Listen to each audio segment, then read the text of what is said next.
dos financiamentos. Cuba, mais de 220 milhões e Moçambique, 122 milhões de dólares. O respeito total da dívida soma mais de 1 bilhão. Eles ainda devem cerca de 600 milhões de dólares ao BNDES.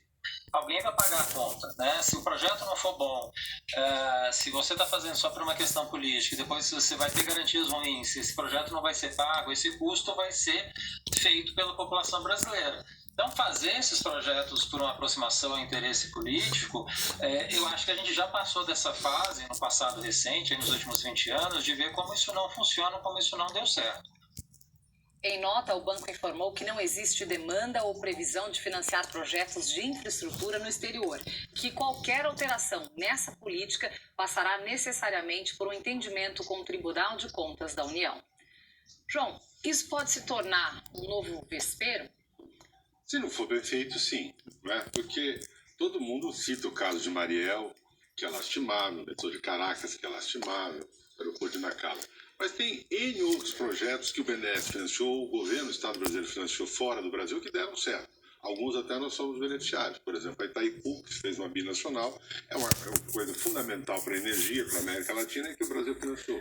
O Gasbol, para falar em gasoduto, o gasoduto que vem da Bolívia para o Brasil e que alimenta toda a indústria de São Paulo com uma energia mais barata, também foi garantido pelo governo brasileiro, via Petrobras, e deu muito certo. Eu posso fazer uma lista de projetos que foram corretos e que nós ganhamos com isso. Então, não há crime nenhum, pelo contrário, a necessidade de você ter apoio financeiro, e o Brasil tem essa capacidade, para que a sua indústria, seja de serviço, seja de produção, possa vender mais lá fora. Isso não tem nenhum problema. O problema é quando você faz projetos mal feitos. É aí que você deve atuar.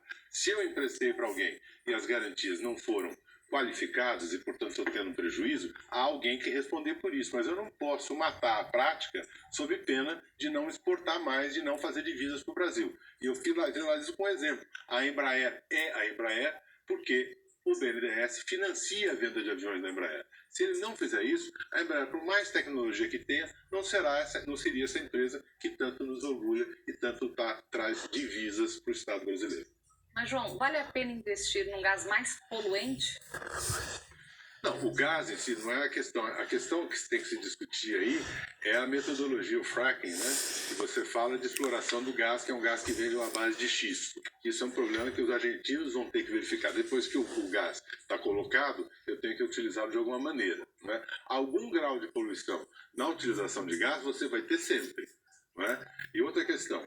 Você tem muito gás no pré-sal, que disseram aí, e você reinjeta esse gás nos poços porque você não pode queimar. Aliás, é uma das poucas questões que o mundo aceita e deixa claro. Não se permite queima de gás como se permitia nos anos 20, 30, aleatoriamente. Hoje, se alguém queimar gás na atmosfera, a comunidade mundial toda vem em cima e não permite isso.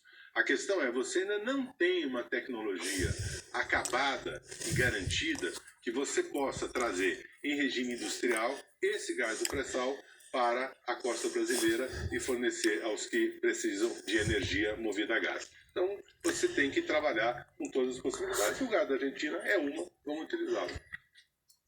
Após enfrentar uma das piores crises dos últimos anos, agravada pela pandemia, o mercado editorial brasileiro começa a ganhar fôlego. Livrarias em todo o Brasil registraram aumento nas vendas no ano passado, mas o preço